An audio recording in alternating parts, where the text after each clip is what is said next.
just take a quick moment to introduce our presenters. We have Ed Maggart, the head of school at the College School out in St. Louis. Ed brings a wealth of experience both in classroom education, outdoor education, school administration, and leads workshops similar to what we're doing here with teachers around the country to incorporate experiential education into their classrooms. And Raina Deneen. Raina is currently the executive director of Reading Quest, as well as an educational consultant. Has done a lot of work with EL education and a lot of work around the world, similar to Ed, working with educators to incorporate more engaging, more experiential programs. Raina's worked with students from, I believe, pre-K through 12th grade, so quite a wealth of experience to share with us today. And so without further ado, I'm going to pass it on over to you two to get us rolling. Great, thanks, Dan. Quick overview of what we're going to be doing today. If you see on the screen, the first 30 minutes, we're going to be taking a look at how to get started with experiential education in the classroom. How do you start small? What are the entry points? How do you get the group of students that you're working with prepared? And then in the second half, Raina, you want to let us know what we'll expect there? Sure, I'll be showing some examples. We'll watch a video and we'll be sharing resources, and then we'll all be interacting and brainstorming for ideas to support whatever work you're doing. Great, thanks. So here's our learning target for today. We hope by the end of the webinar that you're going to be able to begin to understand and apply experiential techniques in your work with students. You may start small, or you may dive into a larger project, but either way, we hope we'll give you some tools to start this week. I want to take a few minutes to review what hopefully most of you saw in the last couple of modules to frame what we're talking about. Experiential education has a long history all the way back to philosophers like Aristotle or Lao Tzu in China. But contemporary figures important for us are John Dewey. Dewey said that learning through experience was incredibly important, and just as important to reflect on the experience that you've had. Probably the person that we would refer to most in contemporary experiential education for the classroom would be Kolb.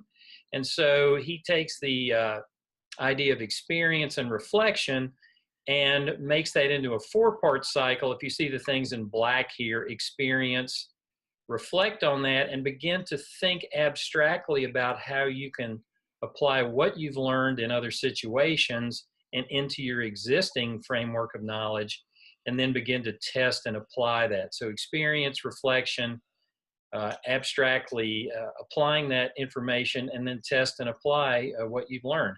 A very simple one that you'll hear in the classroom or other settings, the green words there: what, so what, now what? What did we do? What difference does it make? And what can we do with it? One thing I've included here also is just the idea that for an experience, trying to think about how to front load that can be very important for the population that you're working with. So just a little bit of review, and we'll be referring back to some of those ideas as we move ahead. Here's another one I'm sure most classroom teachers have seen, Bloom's Taxonomy. And it's sort of different levels for how you can approach learning. In many classrooms in pre-K through 12, we find ourselves often in the lower three areas of remembering and recalling information, a basic understanding, and how to apply it. So, for example, in math, recalling the steps in an algorithm for how to solve a problem, understanding how to do that, and then being able to solve other similar problems. It's less frequent that we get into higher order thinking where we're actually beginning to analyze information for deeper understandings, compared to other things, evaluate, create new things, and use that information in more creative ways. And I want to mention today that in the second half of our module, Raina will be talking a lot about things that plug into higher order thinking, and experiential education is wonderful for that. As an entry point, I'm going to suggest some ways that you can use experiential education in the lower part of this. So remembering, understanding, and applying in your classroom or with your segment can be done in an experiential way as well. So in my module, I'm going to take three different kind of tacks for how to do this one.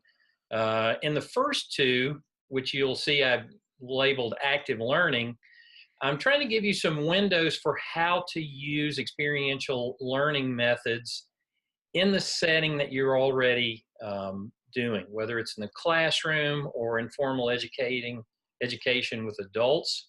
And then in the second half of the module today, Raina will take you to the next step, which is over multiple classes or an entire unit, the ideas of theme-based or project-based or problem-based learning. And it can be intimidating sometimes to think you're going to dive right into some of these larger projects. So I'm going to suggest to you some ways to get your feet wet and develop some confidence. You can also access academic content through them. So we're going to look at some examples of that. Once you've started to get kids used to, or students used to, the idea of active learning activities, working with a group, then you might consider using the experiential education cycle for an entire class instead of isolated activities. And then that sets the stage for moving ahead to larger projects. So let's jump in. Here's some activities that you may have seen before in some setting. If you look at the pictures there, you'll see on the left, there's some kids just lined up looking at each other. That's one called Either This or That, where you can start out and say, everyone that likes chocolate ice cream, get on one side, everybody likes vanilla on the other, and then explain. Kind of get them used to making choices and interacting with each other. And that can lead to some activities like, in high school English, for example, Hamlet's dilemma. Is it more noble to continue to live or to take your own life? There are other versions of this. Four Corners is one where you have to make four choices.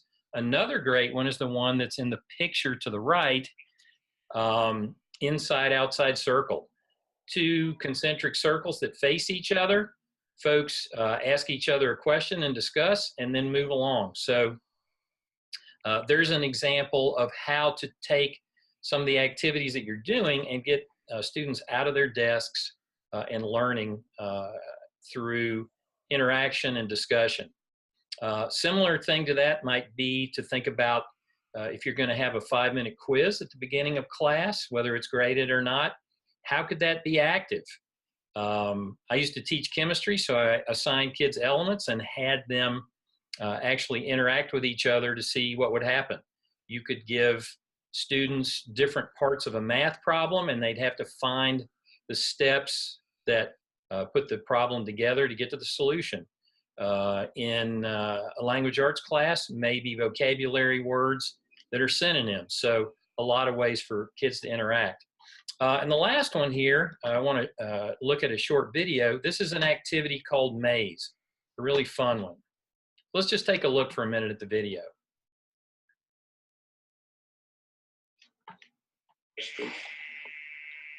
Nice. Okay. Ready? Go.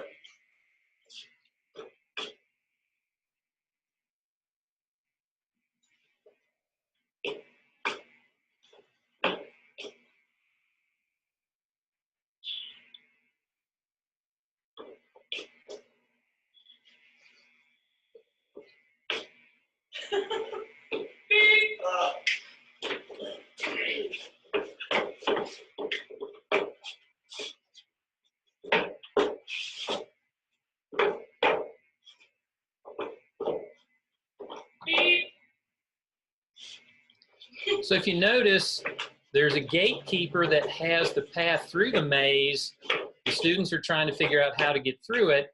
And in this iteration, they can only communicate nonverbal. You'll see that with the next person.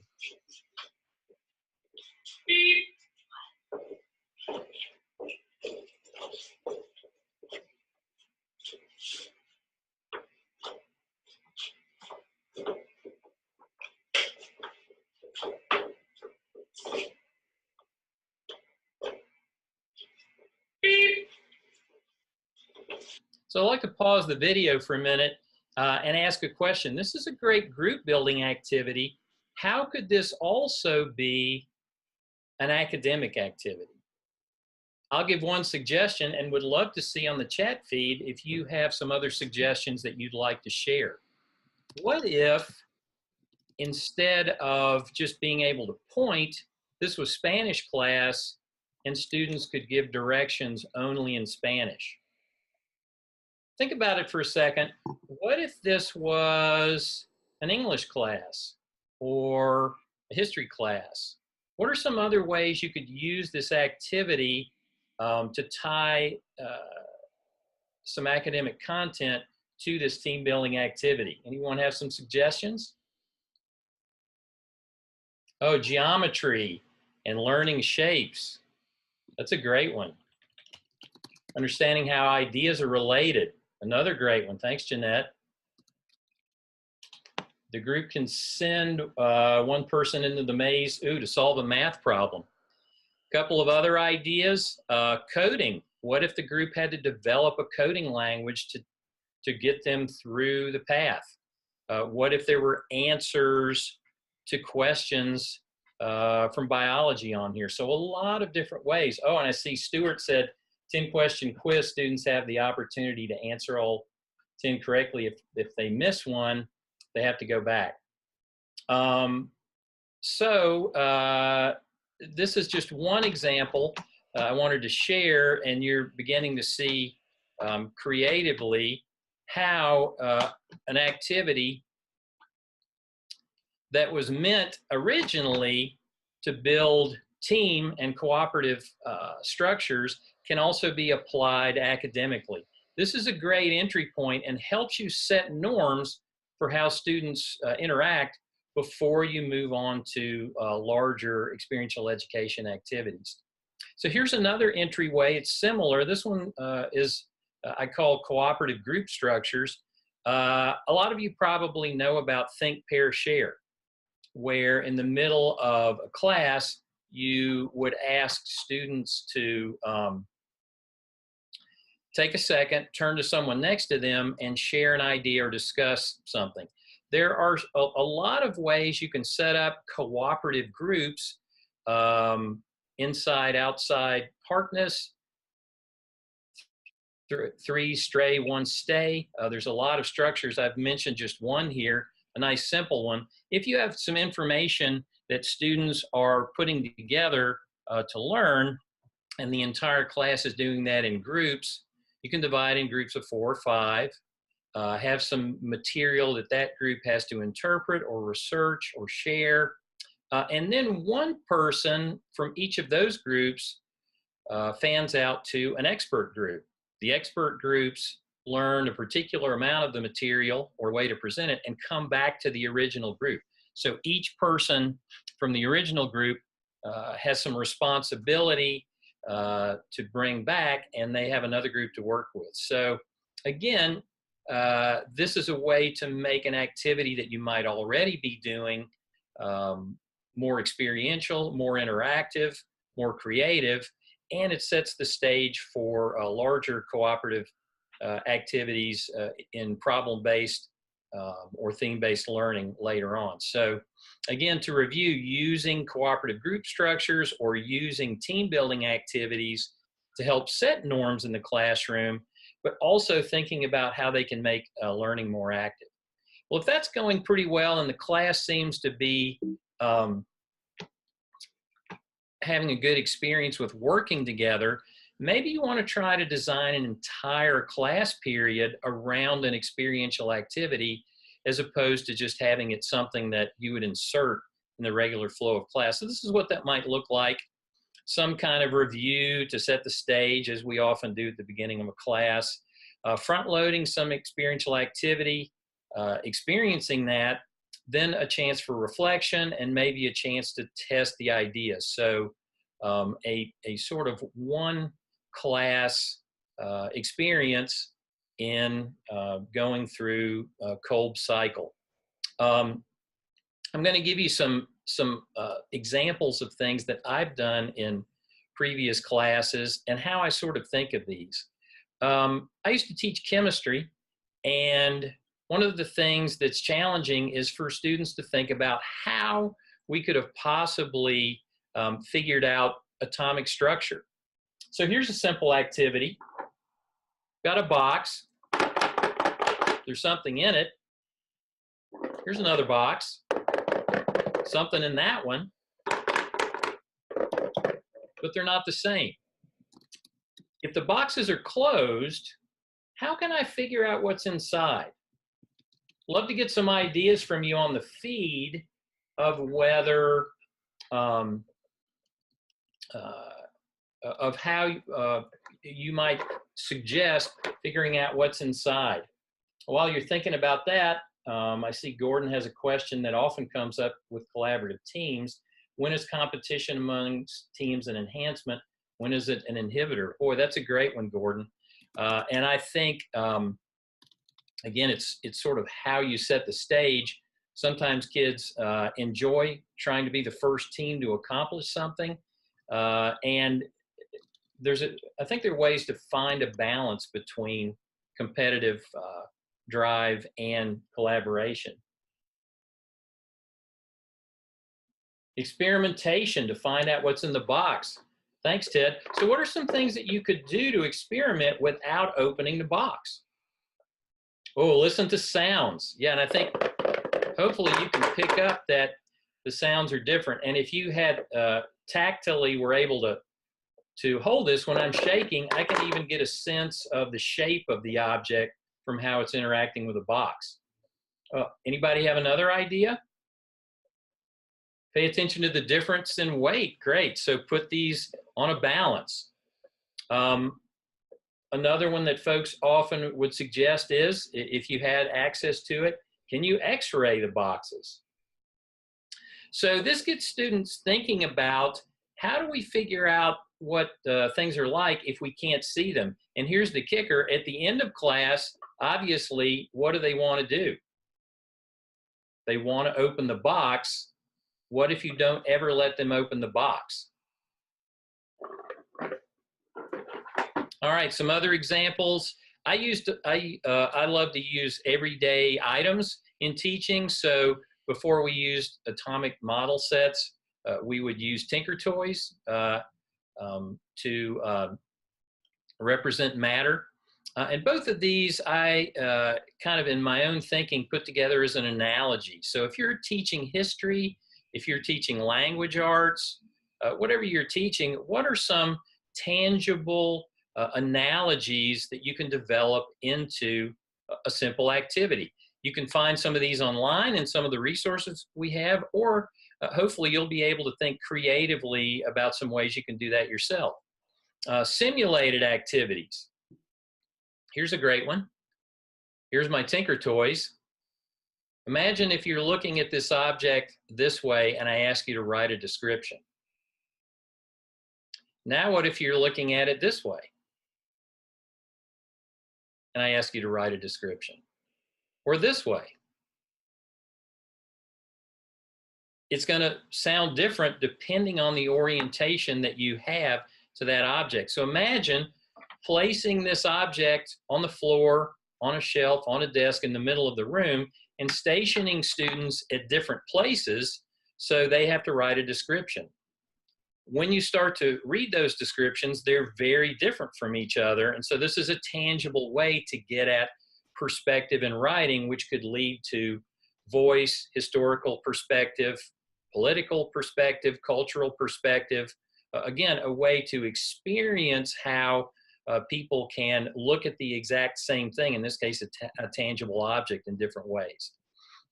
So these, again, I would think of as simulated Another great one, I know some of you probably done this, when I used to teach environmental science, we actually would have teams and we would fish in the classroom for goldfish.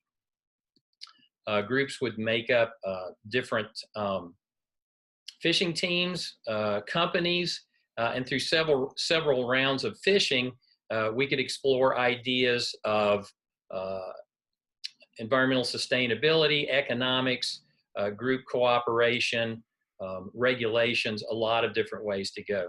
Last one I'll mention here are trying to think of some ways to actually have real experiences brought in. A really simple one is if you're teaching history, especially 20th century or 21st century history, can students get stories from their family, their friends, which then can be put on a timeline with actual events to make history more real? And maybe students can even review or study historical items that feed into things that you're doing in the classroom. So there's some suggestions for how to get started with smaller experiential activities. A couple more things I'll mention before I kick things over to Raina. These are all leading into some larger concepts like problem or project-based learning, which could take multiple classes, place-based learning, and service learning. So Raina's going to touch on those in ways that you could use it in a larger context. I want to suggest a couple of things as I finish.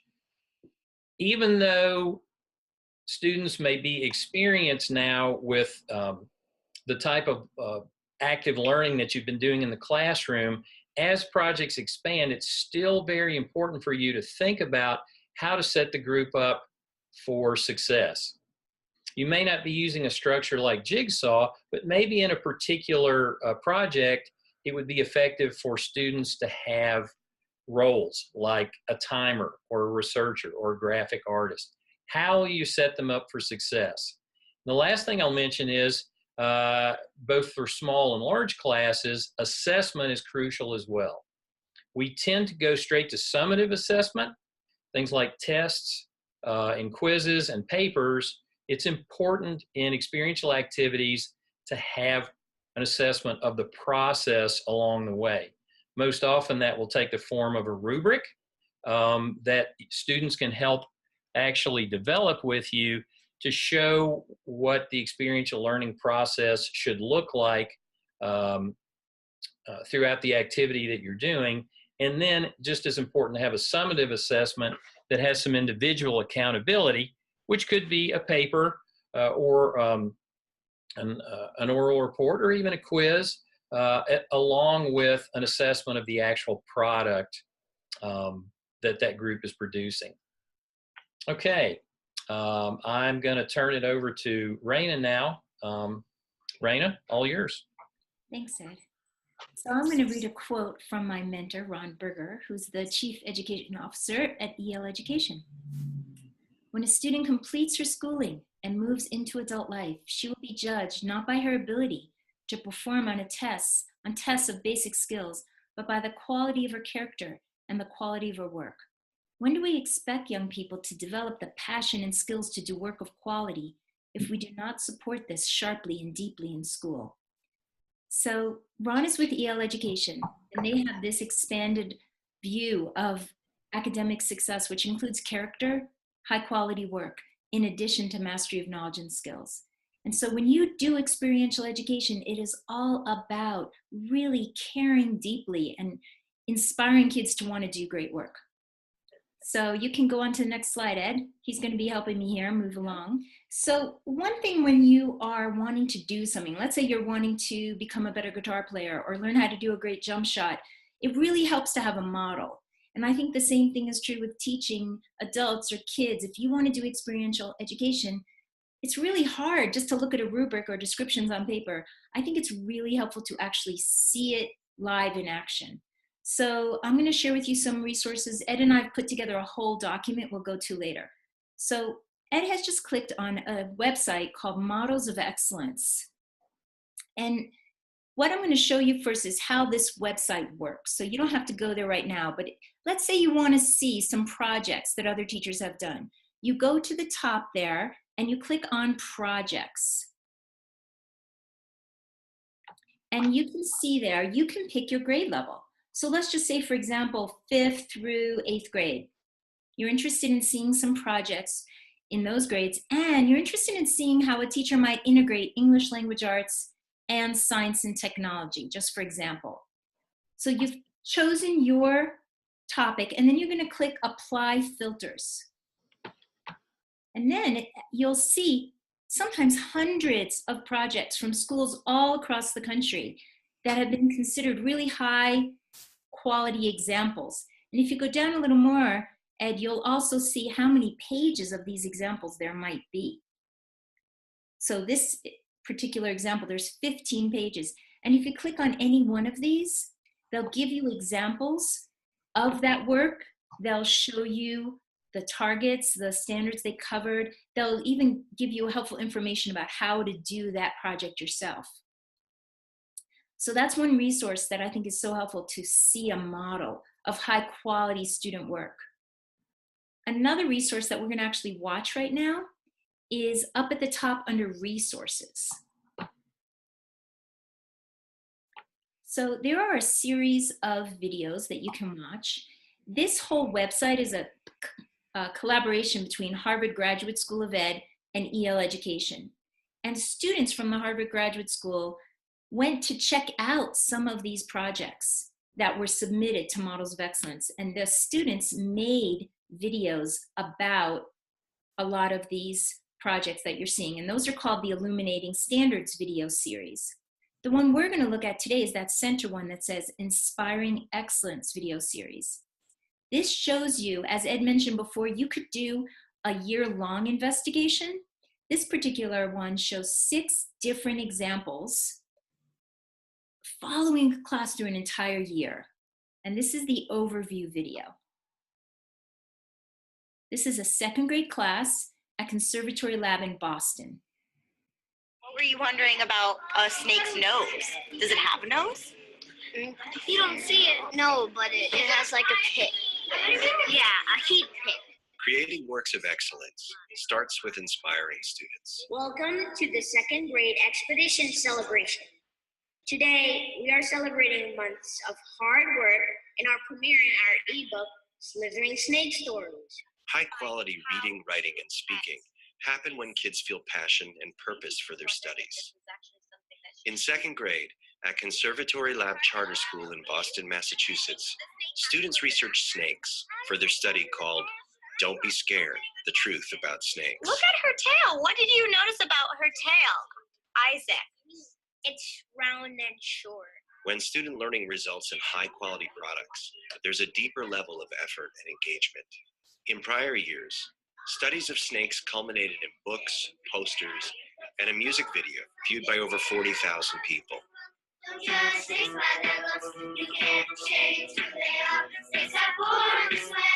This year we decided to create an audio ebook called Slithering Snake Stories. Each student authored their own page in the book featuring a unique snake, their narrative nonfiction story full of scientific facts with the scientifically accurate illustrations of the snake. Critique after critique, finally, our snakes began to look scientifically accurate. I believe that creating beautiful and complex work is the most powerful thing we could do with students. It transforms their sense of who they are as scholars and as people. It's what inspires them to take on challenge like the Common Core or beyond. It's what motivates them to dig deep to create something valuable. As an El Sistema school, Conservatory Lab has an active music program for all students. The class was able to record music to accompany their stories. In the spring, a mother coral snake laid her eggs and left. They conducted fieldwork at the Harvard Museum of Natural History to learn about snakes and their survival adaptations.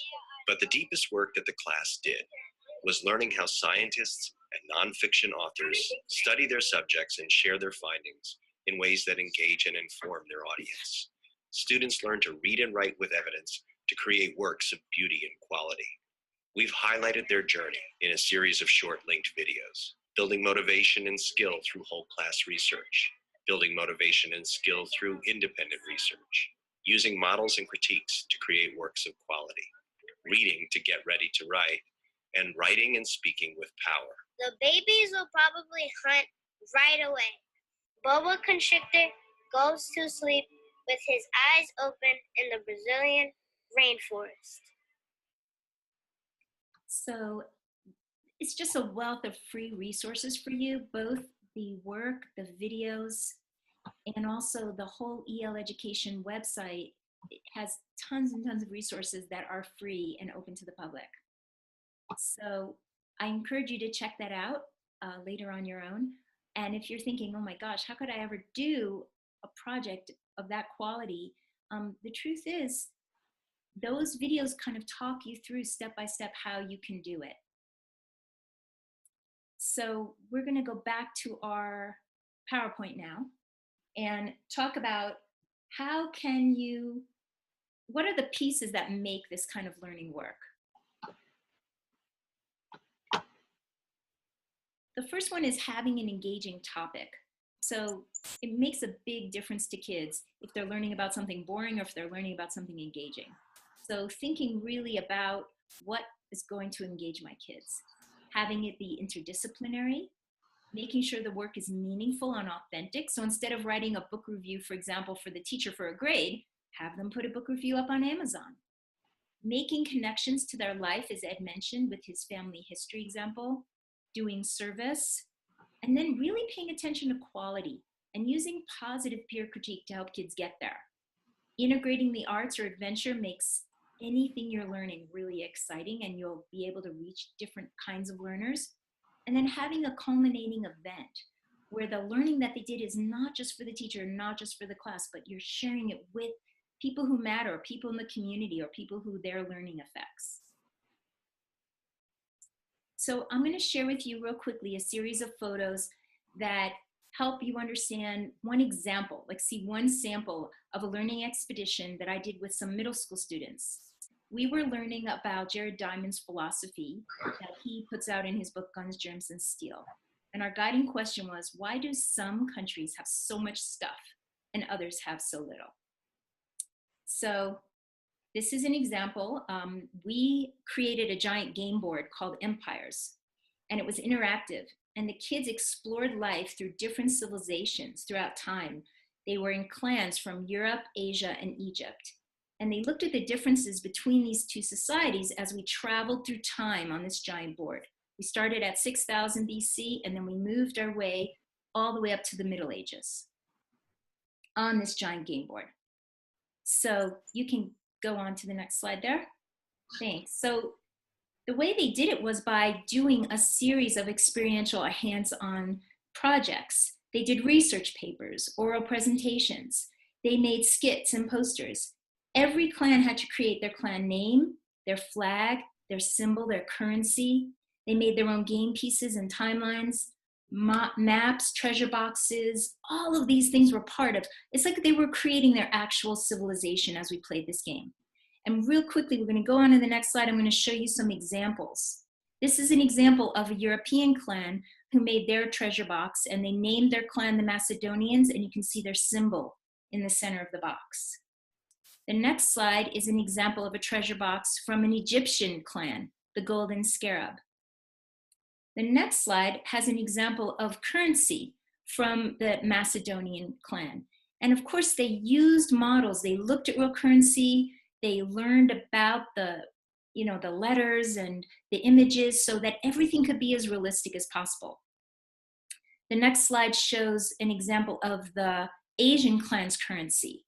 And they used the actual numbers and symbols from those parts of the world. Okay, the next slide shows the Mulan clan's symbol that they chose. And the kids have to learn how to work together in a team of 4 or 5 to create and agree on these things as well, which is a huge learning that you need for real life. Okay, the next slide shows an example of a student who was the current leader of her clan. the Europe clan, and they were practicing for what's called a celebration of learning. So that idea of having an authentic culminating event where you share your learning with the outside world. The next slide shows the leader of the Egypt clan. And every kid in each clan gets to be a different role in their clan. So we had a ruler, a general, a scribe, a farmer, and an artisan. And they had to apply for these jobs just like you would apply for a real job. And they could even challenge each other throughout the year if they wanted to switch roles. On the next slide, we have an example of a timeline. Every time these kids moved through a different period on the timeline, they had to make a timeline that they would research that showed important events that happened in their part of the world. And again, the attention to detail and high quality was new for all of them, but we used positive peer critique to get them there. I also want to mention that before you go on, this whole expedition was really interdisciplinary. So they were learning at the same time world history, geography, using literature, primary sources. In art, it was supported. They were integrating with science by studying about the diseases and the outbreaks that happened during these different time periods, and then writing kind of imaginary newspaper articles that might have come out during those times when an outbreak might have really happened. Okay, you can skip that blank slide and go to the next one. This is an example of a student who is presenting his work mid-year, showing the timelines and the map of his part of the world at about halfway through the school year to the community. The next slide shows another example of a project that they had to do, which was to choose a famous structure from their part of the world and create a historically accurate model of it. They had to research it. How was it made? Why was it made? Why was it even considered important? So that's obviously, hopefully, Stonehenge. The next one is an example, I think you'll recognize, of the Taj Mahal. These kids had to do this by themselves as well. The next one is an example of Luxor Temple in Egypt. The next one is the Pont de Gard Aqueduct in France. And the next one is the Itsukushima Shrine from Japan. So they really had a lot of leeway in how they did it, but they had to show the picture of the structure that they were creating, and they had to share all their research as well. So the next slide talks about how they created weapons at a certain point in the expedition when weapons started to be used throughout history, and they could choose which time period their weapons were from. And they chose everything from slingshots to trebuchets, and here you'll see a crossbow. So any one of these things that we did throughout the year, you could take any one of these little pieces and use it with your students. The next slide talks about having that celebration of learning, a culminating event. And if anyone's interested in seeing more about this, just as an idea, there is a video that we shared with you on the Google Drive doc that we're going to go to in a minute. And that shows a bit more of the culminating museum event that these kids did. If you go to the next slide, you'll see an example of the kids all dressed up from their clans. And at this point, the game has finished. This is the end of the year, and they're all talking and showing parents and community members what they've accomplished and what they've learned. And the next one shows, again, students now taking tours of younger students from other schools through 3 different classrooms, showing them all of their projects. And I see a question, are these all taking place in the classroom? We really did every single project in the classroom as much as possible. There were some kids who wanted to make those structures over winter break, and so we allowed kids to do that, but we also had after school and weekend times for kids to come in if they wanted to work on projects and they needed help, because some kids just don't have any materials at home. So we had times in the classroom, because I really love having kids do it at school as much as possible. So the next slide now, and feel free to just keep putting in those questions as we go.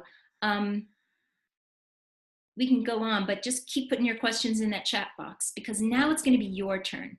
we are going to click, everyone, we're going to ask all of you to click on that link in the chat box and think about what you might be wanting to use experiential education for. In what way? You're going to write down your challenge.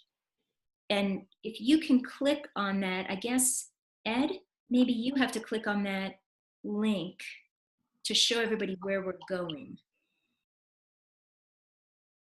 Awesome. So I'm hoping everybody is seeing this page. This is our resource page. And if you see where it says brainstorm norms, I'm hoping you're all looking at this on your own computer now, live, because we're going to be asking you all to type in. But, oh good, I see you all popping up there. Can somebody just take a look? I forgot you all can't speak, but see those norms there? I would usually ask you all to call them out. But we're going to ask you all to suspend judgment, combine and build on the ideas of others. We encourage you to have wild ideas. We're going to stay focused, and we're going to go for quantity.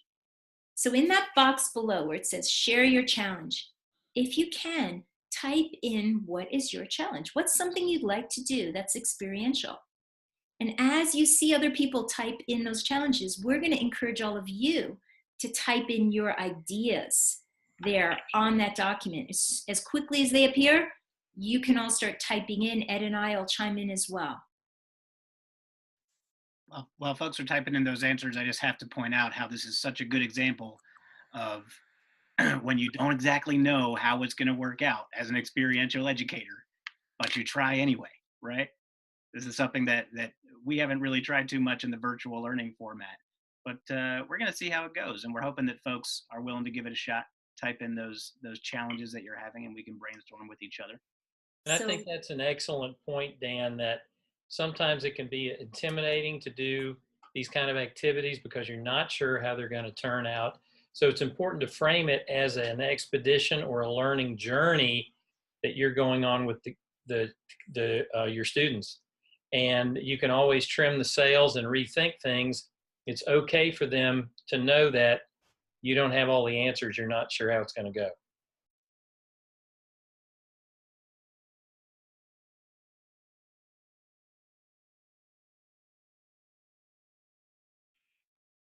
Well, that's a great example, Ted. I wonder if, in doing this, are you asking people to research a plant that's local, or can it be from anywhere? Yeah, globally is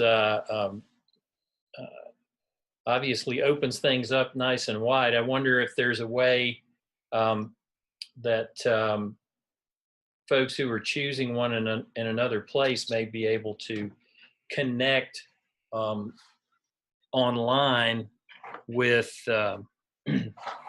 either someone from that area or someone that works with those plants. That can be a great tool. We have some of our students work on the International Monarch Project, and we've been able to connect with folks via Skype that work with that, and even folks in Mexico that tag butterflies. So I wonder if there's some possibilities if folks can't go where those plants are to connect in a way with them. Well, we got lots of great examples coming in now. So once you've typed in your own, feel free to brainstorm and just type in under each person's your ideas for them. It's always easier to come up with ideas for other people than it is for ourselves often.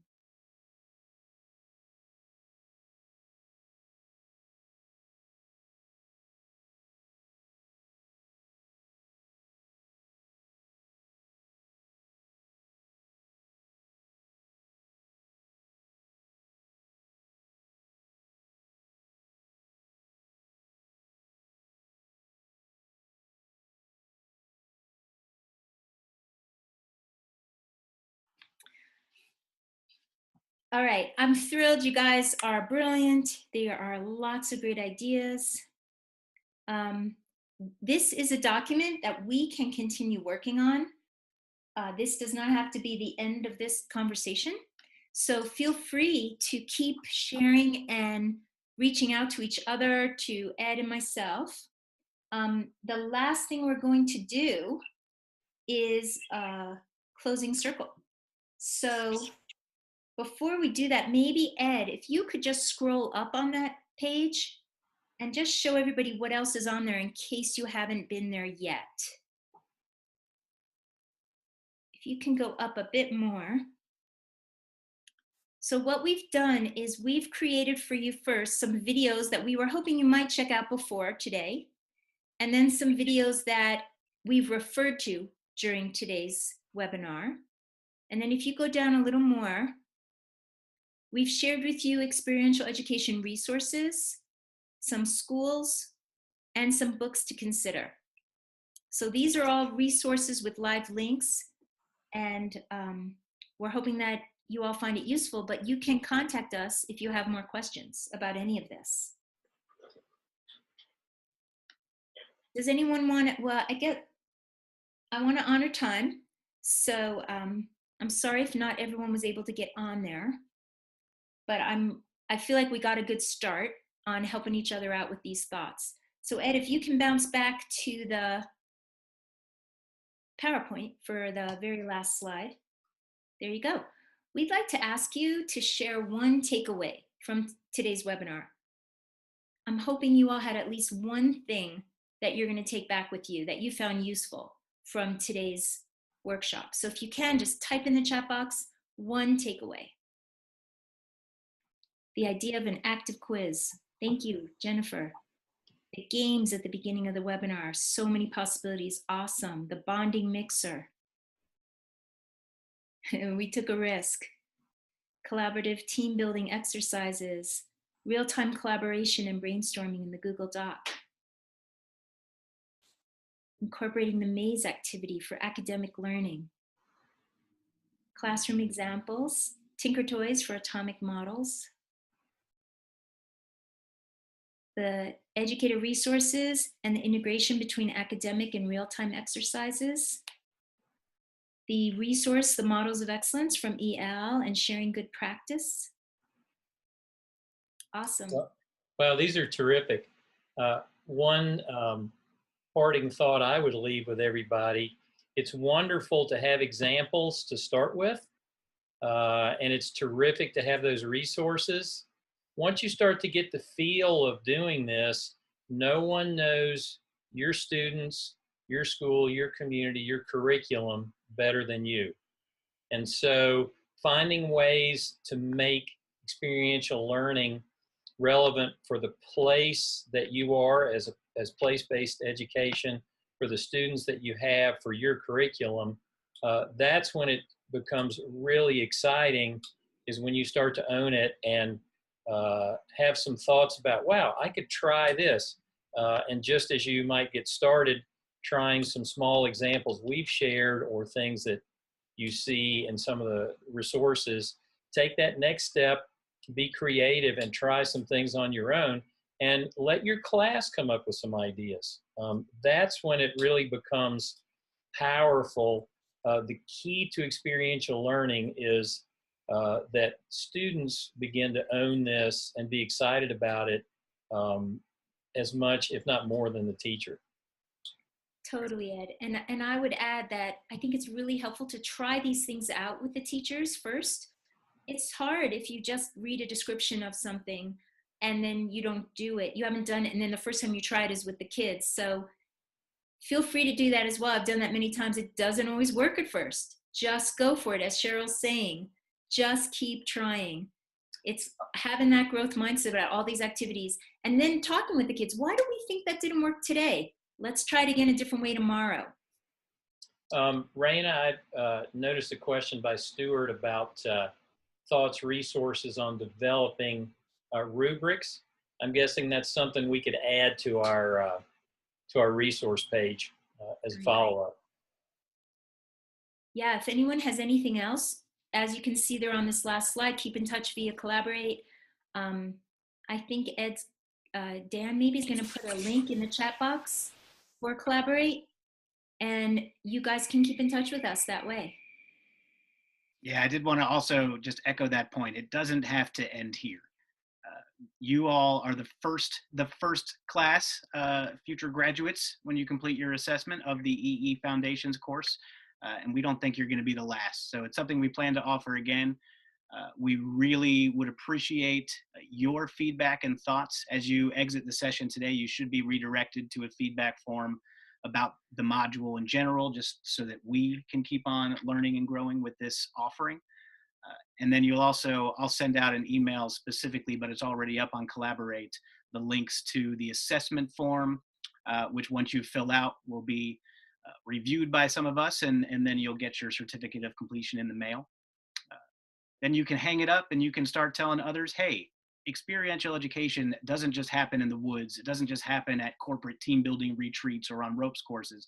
It can be happening right here in our school, in our classrooms. And it is part of the mission of AEE. We believe experiential learning positively transforms people in our world.